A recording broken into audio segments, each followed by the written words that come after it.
pada COVID. Okay, pengenalan penulisan ilmiah. Pengenalan penulisan ilmiah, konsep penulisan ilmiah, satu bentuk penulisan yang digunakan untuk mempersembahkan esei, laporan, kertas kerja, projek kajian, tesis dan disertasi yang kemudiannya diterbitkan dalam jurnal, buku atau majalah ilmiah.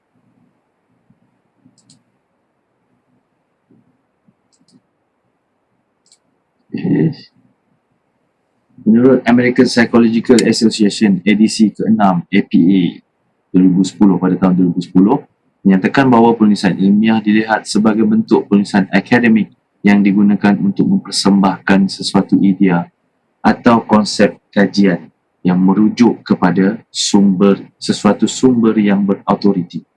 Maksudnya konsep penulisan ilmiah ni ialah satu penulisan, bentuk penulisan mengikut format. Kalau format esei ada format dia, laporan ada format dia, kertas kerja pun ada format dia, mengikut format-format tertentu. Tengok apa yang anda hendak tulis, ikutlah format yang ditindaki untuk melontarkan idea ataupun buah fikiran bagi sesuatu penulisan tersebut lah. Menurut APA ini pula, sesuatu idea atau konsep kajian yang merujuk kepada sumber yang berautoriti. Sumber autoriti ini ialah sumber yang sahih, yang disemak, yang diperakui oleh sesebuah ekspertis lah. Maksudnya, contoh dia buku, jurnal, majalah ilmiah. Nanti kita akan lihat dalam slide seterusnya apa itu penulisan ilmiah yang berautoriti.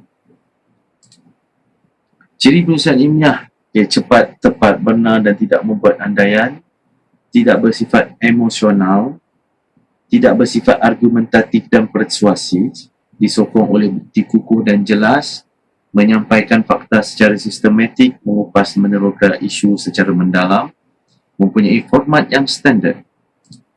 Kita lihat satu persatu, mengupas dan meneroka isu secara mendalam.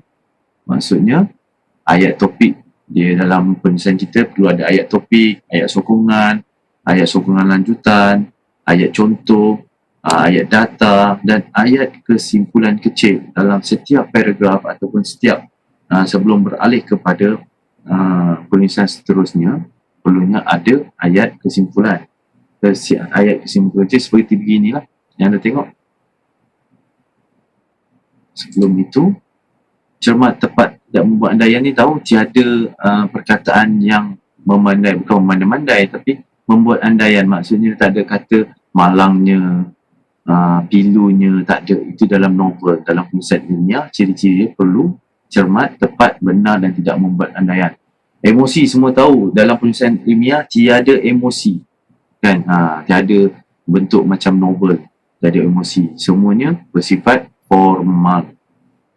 Yang tadi meneroka isu secara mendalam dah settle. Argumentatif dan persuasif.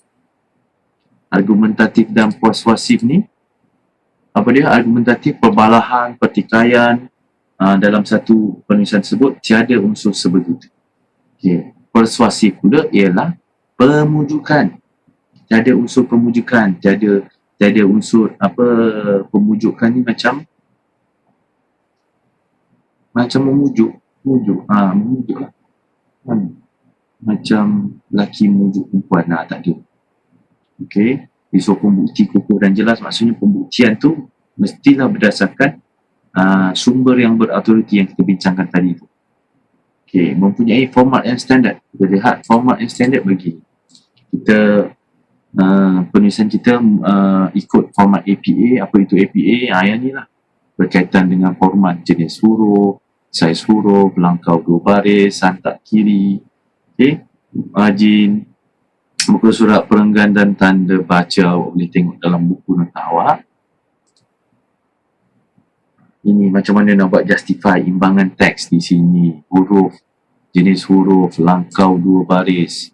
Lepas tu ada jidar, atas bawah kiri dan atas bawah kanan 2.5 cm. Kiri 3.5 cm. Ni kiri ni 3.5 cm. Atas 25, kanan 25, bawah 25. Kiri ni sebab apa dia banyak? Dia ada lebih sebab kita nak binding di sini kan. Sebab tu kita jarakkan 3.5 cm. Ini margin. Okey, muka surat kanan sebelah atas. Setiap perenggan pula setiap perenggan perlu dimulakan dari kiri. Perenggan berikutnya seterusnya perlu disantak kiri. Okey, faham tak apa ini? Okay. Dalam penulisan first paragraph tidak perlu ada jarak yang dipanggil perenggan-perenggan tersebut, dan yang seterusnya barulah ada. Cuba kamu lihat dalam buku kamu, ada begitu. So, cara penulisan ini adalah penulisan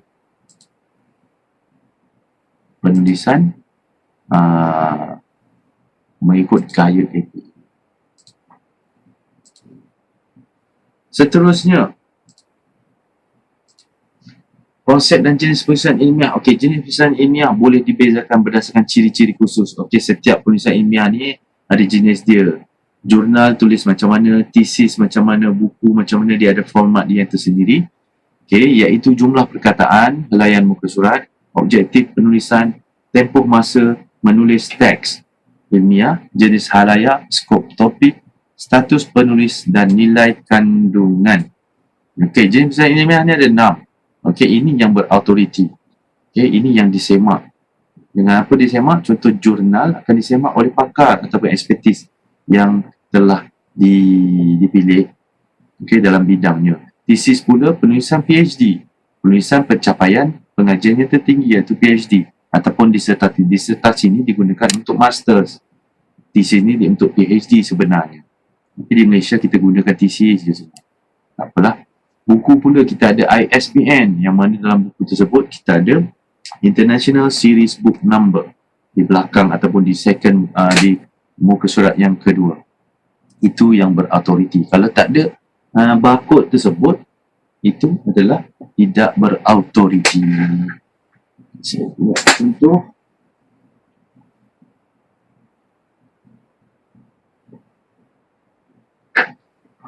Okey, lihat contoh. Ini kan macam ni, dia ada barcode dia. Dia ada tulis ISBN.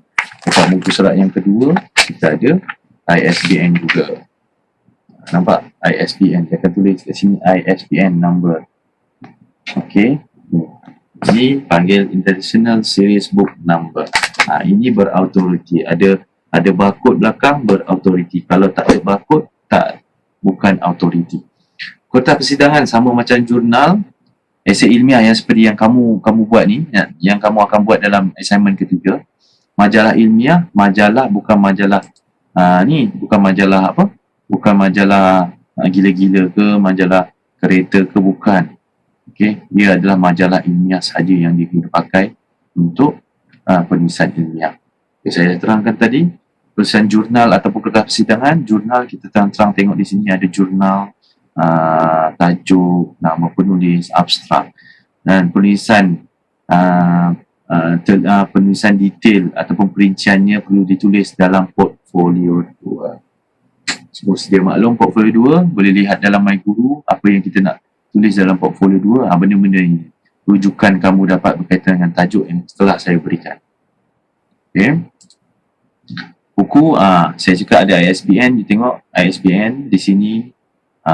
Perinciannya perlu tulis dalam portfolio 1. Tesis disertasi begini.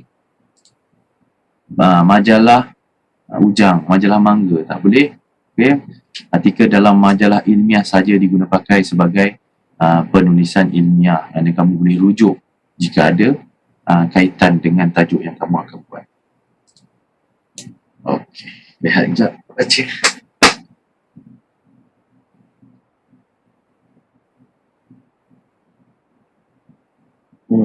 Betul tak? Siapa tak faham ni? The biggest lie. Kamu tak perlu tulis lah kan? Dalam kelas perlu tulis. Yang kamu bukan Ibn Sina, bukan Aristotle. Kamu boleh ingat semua. So take note. Langkah menghasilkan penulisan ilmiah. Seperti mana yang kita tahu, pemilihan tema dalam portfolio 1 kita akan pilih tema. Tema saya dah pilih. Ada tema isu semasa dan ada tema yang lebih kecil saya akan beri kepada anda. Ketua akan maklumkan kepada anda. Pembinaan dan pembinaan tajuk. Okey, tajuk, isu, sasaran dan lokasi. Yang ni dalam portfolio 1. Kemudian kita pergi ke proses yang ketiga, penyusunan dan penulisan kerangka, yang kamu bina kerangka dalam portfolio 1. Markah 20% di situ. Kemudian pengumpulan bahan, kita dah kumpul bahan daripada tema, dan bahan yang di sini adalah kita memilih maklumat yang sesuai, okay, untuk dimasukkan dalam penulisan esei kamu. Pengolahan idea, yang ni akan belajar lagi dalam pencarian maklumat. Minggu keempat, pustakawan akan masuk dan beri maklumat dan beri penjelasan tentang pencarian maklumat unit 2. Okey, ingat minggu keempat, sekarang ni minggu kedua. Seterusnya pengolahan idea. Pengolahan idea ni kita akan rujuk unit 3 dan 4. Tengok-tengoklah unit 3 dan 4 macam mana nak buat, dan kita tak mula lagi untuk mengolah idea dalam esei. Okey, kita akan belajar pada minggu keempat, minggu ke-4 dan 5 tak salah. Minggu keempat pustakawan, minggu ke-5, minggu ke-6.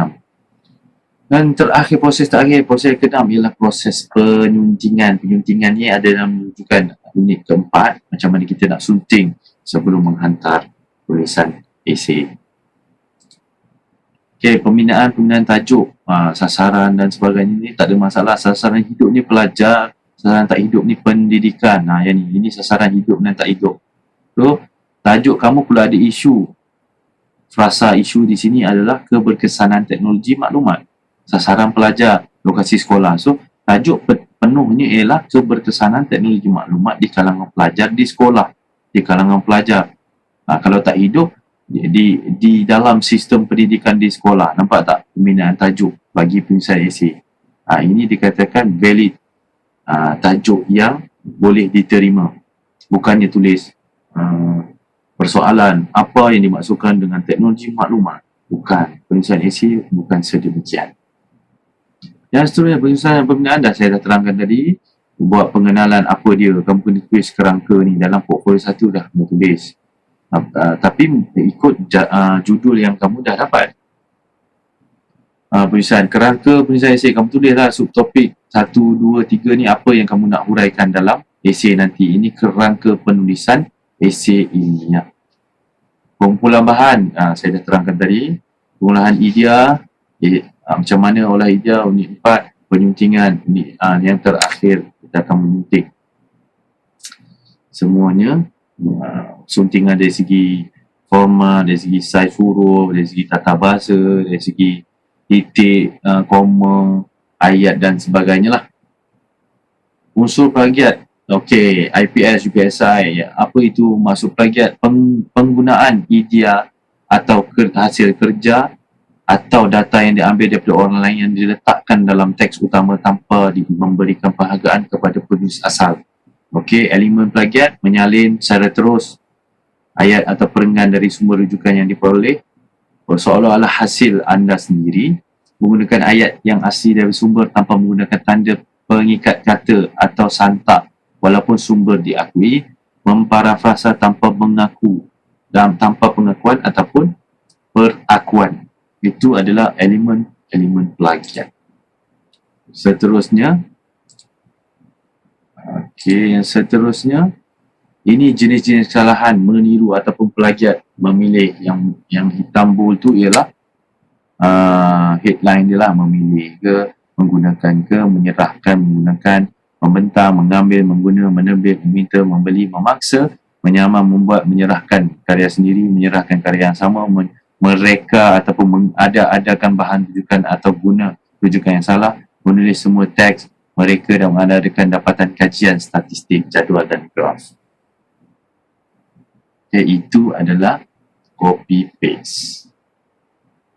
So tak boleh muat, tak boleh meniru. Sebab tu kita shuffle kita punya tajuk penulisan esei kamu, dan semua orang tidak akan dapat tajuk yang sama.